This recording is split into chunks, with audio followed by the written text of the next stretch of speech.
The son of La Mancha, dry and merciless, beat down on the aged armor, turning the metal into a furnace against the thin, sweating flesh beneath. Alonso Quijano, now Don Quixote de la Mancha, shielded his eyes not from the heat but from the terrifying sight before him. To his squire Sancho Panza, they were merely windmills, functional, towering machines of wood and stone. Their great canvas arms rotated with a rhythmic groan that spoke of grain being crushed into the daily bread. But to Don Quixote, they were monstrous giants, brazenly defying the laws of God and man. Their limbs flailed an aggressive menace against the azure sky.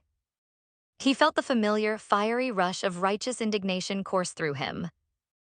A feeling so pure and powerful it momentarily erased the persistent aches of his 70-year-old body.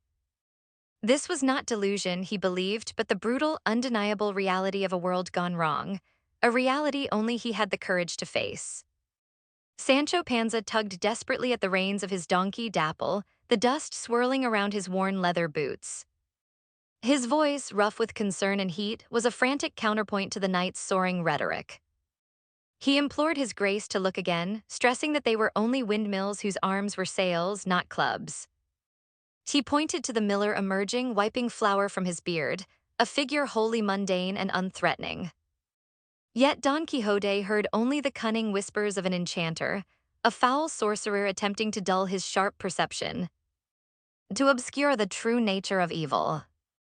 He saw the miller as a hapless captive, the sails as the turning sides of doom, and the grinding stone within as the churning malice of the corrupted world. The tension in that desolate field was palpable, drawn taut between the weight of mundane utility and the fragility of high romance. The air itself seemed charged, vibrating with the clash of irreconcilable worldviews. Don Quixote spurred Rocinante, his bony, exhausted horse, forward. The ancient lance leveled, catching the harsh light of midday, a single, impossibly thin line of steel aimed at the colossal machinery of industrial reality. He charged, a man utterly convinced of his own heroic narratives, prepared to pay the ultimate price for a truth that existed only within the gilded chambers of his imagination.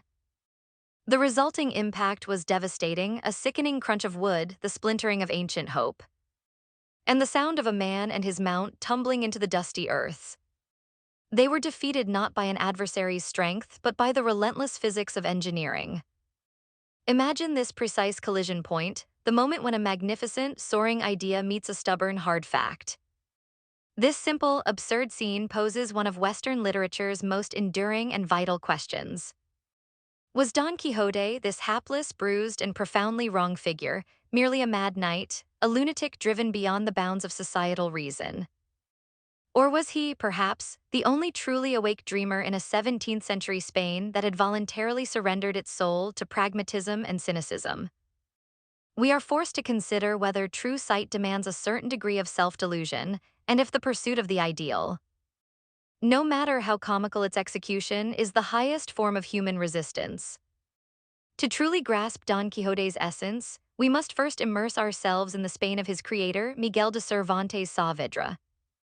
This was the Spanish Golden Age, the Siglo de Oro, a cultural explosion of unprecedented literary, artistic, and architectural genius spanning the mid-16th to mid-17th centuries. Yet this golden veneer concealed a rotting foundation. Spain had amassed unimaginable wealth from the New World, primarily through silver, but this influx fueled rampant inflation and economic instability, leading to widespread poverty and massive social stratification. The sense of boundless imperial power was also beginning its slow, irreversible decline, marked sharply by the defeat of the Spanish Armada. The atmosphere was thick with the scent of paradox. The magnificent rhetoric of empire mixed with the bitter smell of unwashed streets and economic hardship. Visually, the contrast was jarring, the opulence of the royal court against the stark austerity enforced by the Inquisition. Orally, the grand pronouncements of the Catholic faith and the harsh whispers of suspicion and religious intolerance define the soundscape.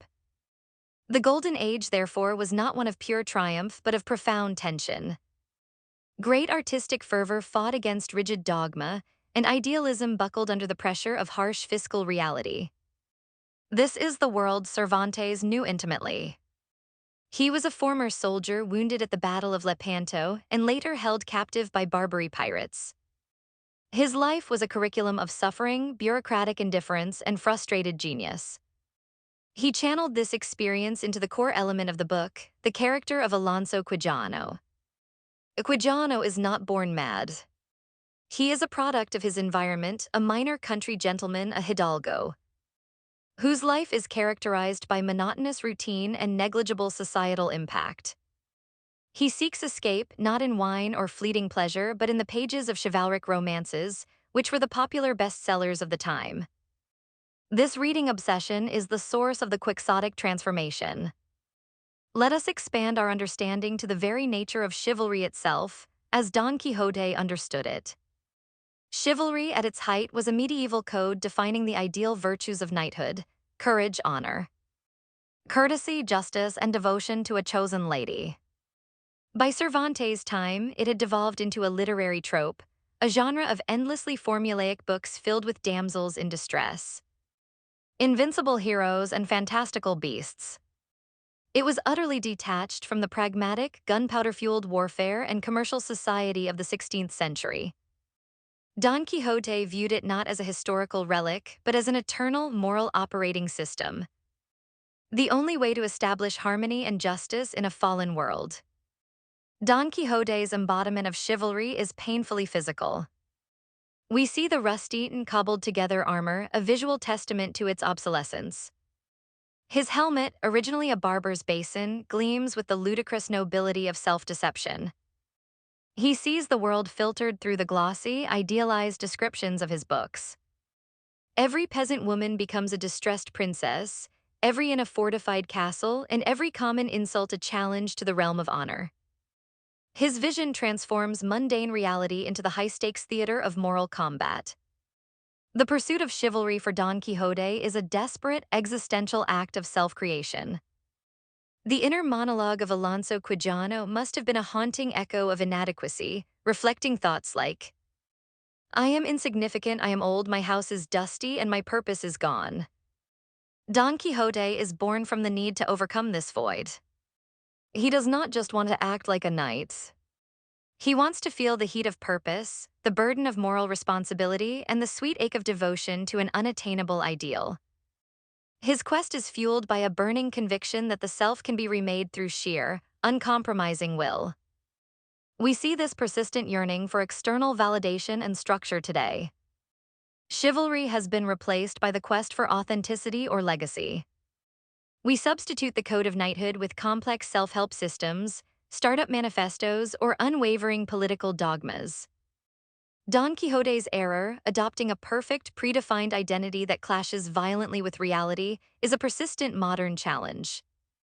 People cling to idealized online personas or rigid ideologies rather than adapting to the nuanced complexity of real-world interactions. This dogmatism, Cervantes suggests, is the primary ingredient of the hero's madness. The story of Don Quixote is fundamentally about the power of literature, specifically the power of fantasy, to eclipse the mundane. Don Quixote's condition, it is confirmed, stems from reading too many romances, confusing the sonorous and dreamed inventions for absolute truth. This focused delusion or cognitive distortion is defined as quixotic madness. Don Quixote is acutely intelligent and articulate on almost every subject except chivalry. His madness is the substitution of a superior, preferred reality, the ideal world of the romances, for an inferior, experienced reality, 17th century Spain. He believes so deeply in the possibility of the ideal that he actively, forcefully, hallucinates the necessary objects, giants, castles, and ladies into existence. Consider the moment he cites Dulcinea del Toboso. She is a rough farm girl, uncouth and common, whose hands are likely calloused from work. Yet Don Quixote's eye transforms her. He perceives her alabaster neck, her marble breasts, her ivory hands. This is not passive misidentification. It is active aesthetic reengineering. He uses the highly specific, idealized language of romance to paint over the reality of the peasant girl. The viewer must see the actual girl, smelling faintly of the stable and sweat, simultaneously with the knight's perceived vision of impossible. Glowing beauty. Don Quixote's self-deception provides a profound sense of psychological security. When the real world is fraught with hardship and uncertainty, as 17th century Spain was, the internal fortress of idealism offers refuge. His madness is the armor protecting him from the harsh realization that the world is indifferent to justice and honor. He prefers the high, painful drama of chivalry to the low, grinding despair of being Alonso Quijano. The modern equivalent of Quixotic delusion is often found in cognitive distortions or the construction of elaborate social bubbles. We curate our information feeds, selectively hearing only data that confirms our worldview. Or we engage in self-aggrandizing behavior to escape the anxiety of existential insignificance. Just as Don Quixote sacrificed reality for the coherence of his narrative, modern individuals often sacrifice uncomfortable truths for the comfort of their established beliefs. The mechanism of this madness is crucial. It is perspective, the idea that reality is experienced differently depending on the observer. When Don Quixote sees the humble, dusty inn as a magnificent castle, he is employing a radical, personal perspectivism. From the innkeeper's perspective, this was a lunatic who refused to pay, broke things, and disrupted the peace. He saw a burden, a joke, a temporary annoyance. His perspective was purely transactional and immediate, and he was annoyed by the expense and the chaos. To him, Quixote's idealism was simply bad business. Sancho Panza's perspective is complex. He is initially pragmatic, his hunger and desire for a real island governorship grounding him firmly in reality. He knows the windmills are windmills, and he knows the inn is an inn. But as he spends more time with his master, he begins to see the possibility of the transformation. He starts using Quixote's language. This is the phenomenon of mutual humanization. The idealist brings color to the realist, and the realist brings weight to the idealist. Sancho's perspective becomes a fertile middle ground where practicality is seasoned with hope. The reader or Cervantes, from a historical perspective, understands the irony. We know the objective reality, but we are compelled to root for the subjective ideal. Cervantes uses the structural device of the false Arab chronicler, Cide Hamid Benengeli, whose supposed translation we are reading, to constantly remind us that even the narrative itself is a construction, a filtered version of truths. By undermining the authority of the narrator, Cervantes forces the reader to confront the question, where does truth reside? In the verifiable fact, the windmill, or the moral purpose fighting giants? This duality extends to the most famous contrast in the book, Don Quixote and Sancho Panza. Sancho Panza is the embodiment of practicality. He is not merely a comic sidekick. He is the ballast needed to keep the idealist from spinning completely out of orbit. Sancho represents the common man of 17th century Spain, illiterate, focused on sustenance, safety, and modest material gains like a promised governorship. He is the embodiment of the earthy, sensual reality that Don Quixote attempts to transcend. His reality is defined by the stomach, not the soul. Sancho is defined by his low, robust physicality. We can almost smell his donkey dapple and the cheap, rough wine he drinks. We hear his constant stream of proverbs, the accumulated pragmatic wisdom of the peasantry. His clothes are stained, his hands are thick, and the constant grumble of his stomach is the most honest sound in the novel. He touches the hard ground repeatedly, literally the anchor tethering the adventure to the soil of La Mancha. Sancho's relationship with Don Quixote is driven by self-interest, but evolves into genuine affection and moral growth. His inner struggle centers on the conflict between the promise of a tangible reward, the island, and the non-material reward of shared purpose. He wonders if the island is real, if he must endure this madness, but what if the madness itself is better than the island? Sancho's journey is one of learning to value the beautiful lie over the ugly truth. He learns to dream, albeit practical dreams, influenced by Quixote's soaring rhetoric.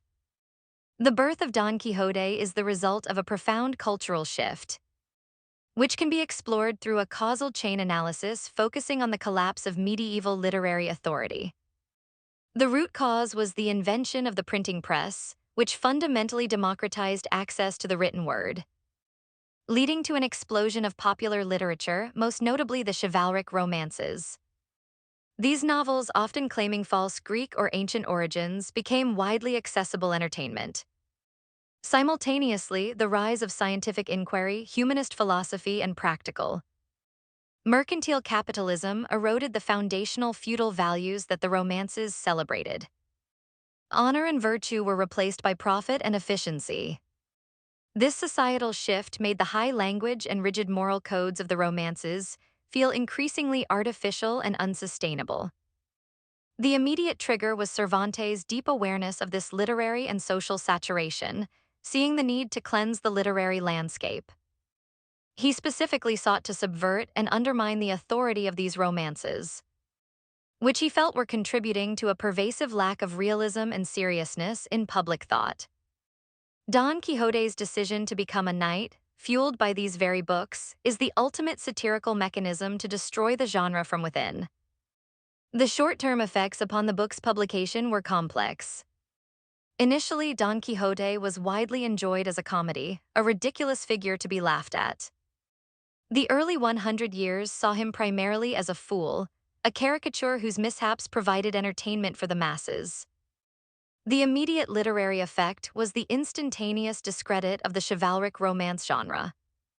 Cervantes succeeded so completely that the genre effectively died shortly after his satire became a massive bestseller.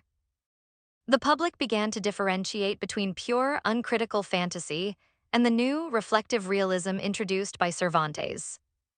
The long-term results were enduring consequences that established the novel as a serious literary form capable of examining the full spectrum of human morality and experience. Cervantes laid the groundwork for modern fiction, influencing everyone from Fielding and Sterne to Flaubert and Borges. His innovative use of irony, meta-commentary, and the detailed psychological reality of his characters transformed the purpose of literature.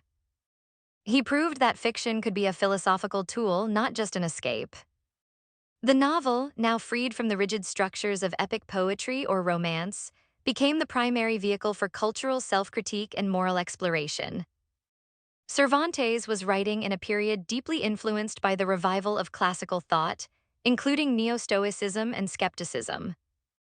The profound genius of Don Quixote lies in the way the hero's actions defy these prevailing philosophies, creating a moral complexity that transcends simple comedy.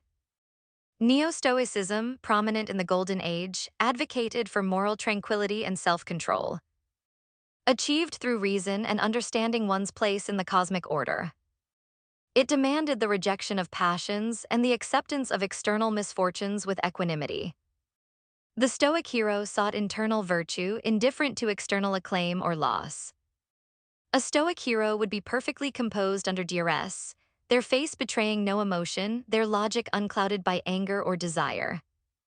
They would read the romance novels perhaps, but understand they are merely fiction, a useful exercise in rhetoric but not a blueprint for action. They would accept the windmill as a windmill, understanding that fighting it serves no rational purpose and only leads to pain, an external inconvenience to be ignored. Don Quixote is the ultimate anti-Stoic. He is driven by unbridled passion, afición por la imaginación, and the burning desire for glory and recognition. He actively seeks out pain, suffering, and conflict, believing these external trials are necessary to fulfill his narrative. Where the Stoic seeks indifference, Quixote seeks commitment, even if it is a commitment to an illusion. His dogmatic certainty in the chivalric code violates the skeptic's necessary humility and the Stoic's rational detachment. The clash between Quixote and Stoicism is the modern debate between passionate activism and measured pragmatism. Quixote risks everything for a cause that seems absurd, forcing us to question whether the Stoic ideal of quiet acceptance is merely a sophisticated form of complacency or cowardice. Does one need the hot, irrational fire of Quixotism to fight for justice, even when the odds are purely factual and overwhelming? The novel continuously plays with this idea of moral certainty versus reality. Consider the complex episode of the inn, which Don Quixote insists is a castle. The actual color of the walls was stained white plaster cracked by the sun. Don Quixote saw the imposing shadows of battlements and ramparts, perceiving the chipped paint as ancient stone. The light was diffused through tiny, greasy windows, which he saw as magnificent stained glass shields bearing heraldic devices. The reality was cacophony, the loud, drunken shouts of muleteers, the clatter of cheap pewter plates, the braying of donkeys tied outside. Quixote heard the muted, formal bustle of a royal court, the faint sound of a minstrel's lute, which was actually a man tuning a rusty guitar, and the solemn footfalls of noble guards. The actual smell was heavy and layered. Stale wine, rancid cooking fat, sweat, and animal manure tracked in from the courtyard. Don Quixote's imagination filtered this into the noble, metallic scent of polished armor, old leather, and the sweet perfume of noble ladies' chambers. The walls were rough, damp, and cold to the touch.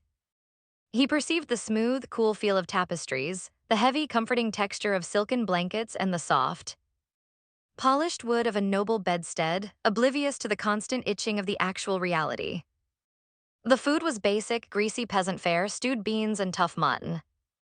Don Quixote tasted the delicate, spiced flavor of a royal banquet, transforming the cheap, sour wine into a vintage fit for kings, demonstrating the ultimate form of self-convincing hallucination.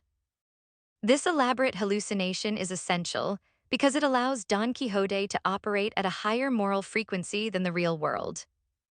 By believing the innkeeper is a governor and the prostitutes are distressed ladies, he forces them to behave according to those higher standards, if only momentarily for the sake of the joke or their own amusement. The dialogue between Don Quixote and the people he encounters reveals the core tension. Imagine the inner thoughts of the peasant woman whom Don Quixote elevates to the rank of his peerless lady, Dulcinea. She might think, he calls me lady and speaks of my hands being ivory. I am Elizabeth and I have been pulling up turnips since dawn. My hands are dirt and calluses.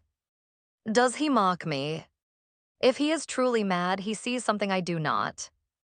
Perhaps this moment, this silly, ridiculous moment, is the closest I will ever come to being beautiful, to being cherished. I will play along for a single minute. I will accept the beautiful lie that my life is not just toil and sweat, but a great romantic drama.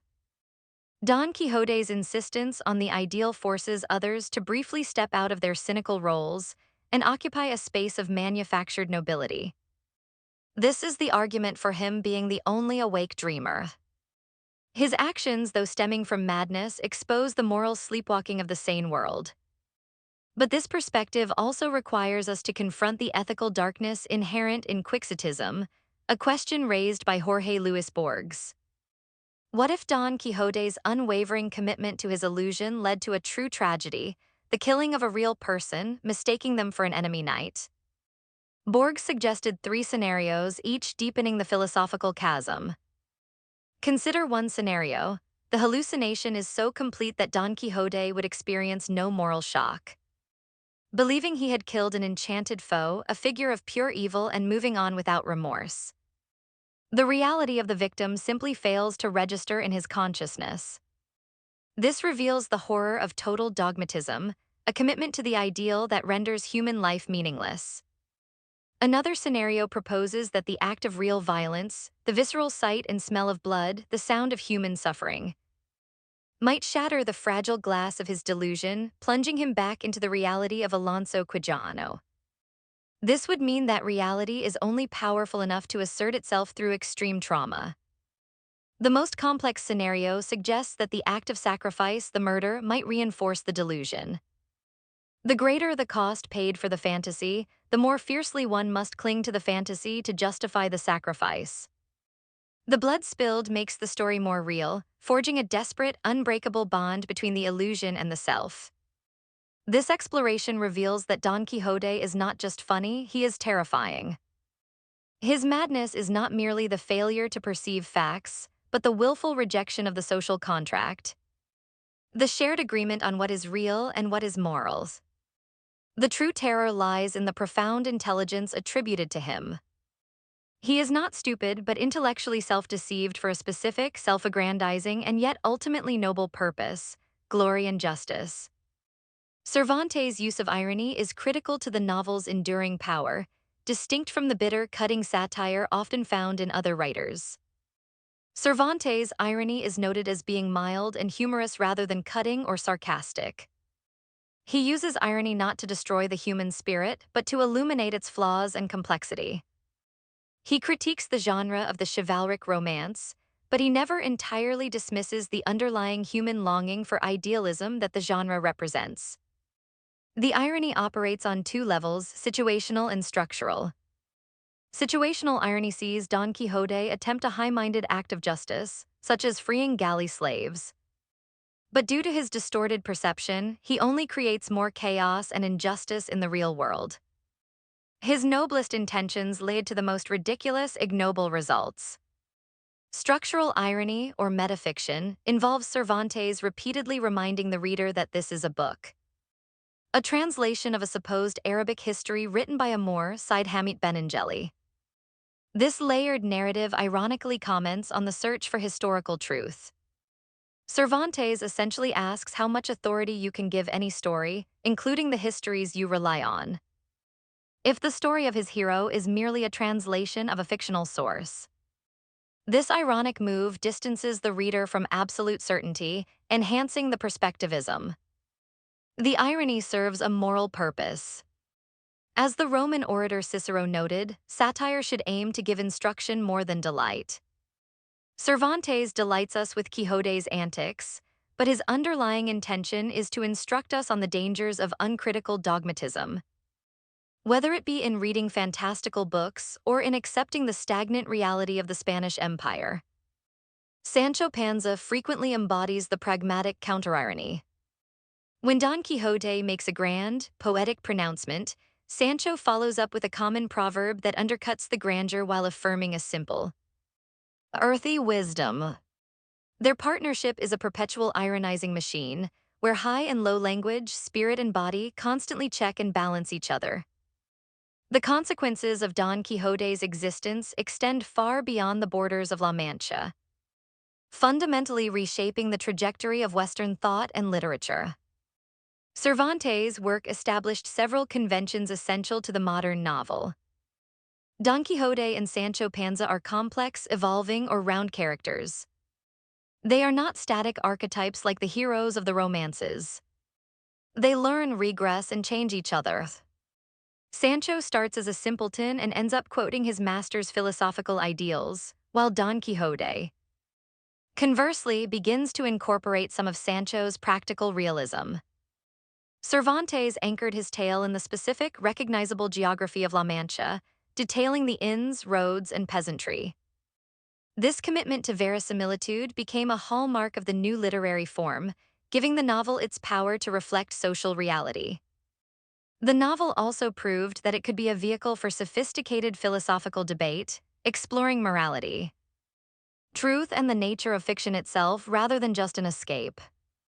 Although Cervantes initially intended a critique of unbridled idealism, later generations, particularly the Romantic critics of the 18th and 19th centuries, reinterpreted Don Quixote as a tragic hero, a martyr for the absolute.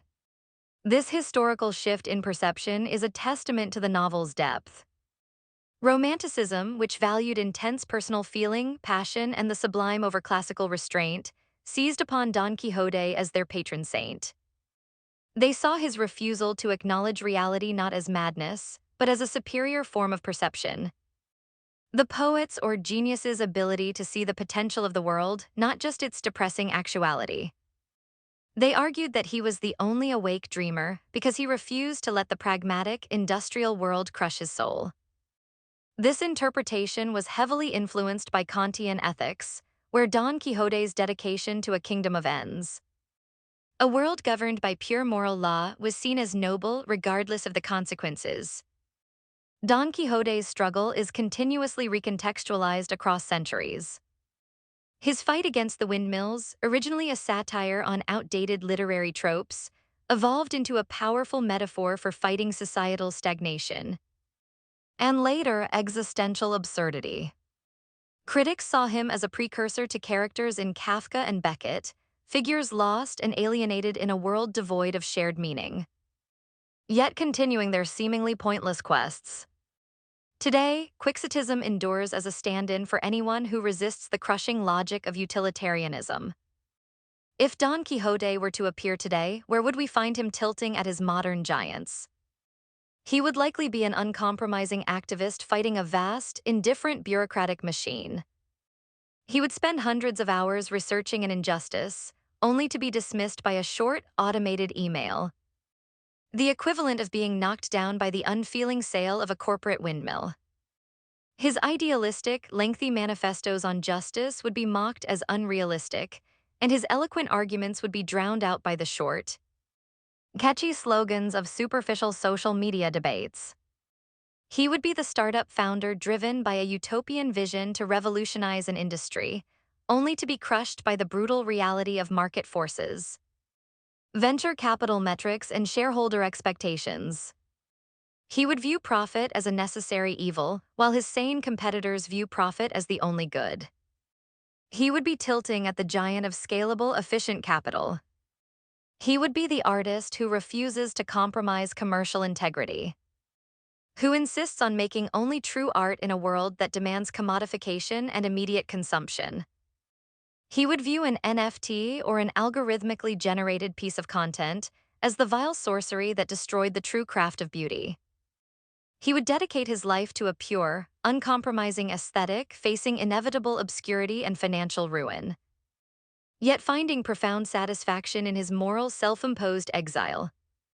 In these modern contexts, the core question remains, is the modern Quixote merely an impediment to progress? A mad person who needs to adapt to reality, or is he the necessary moral anchor?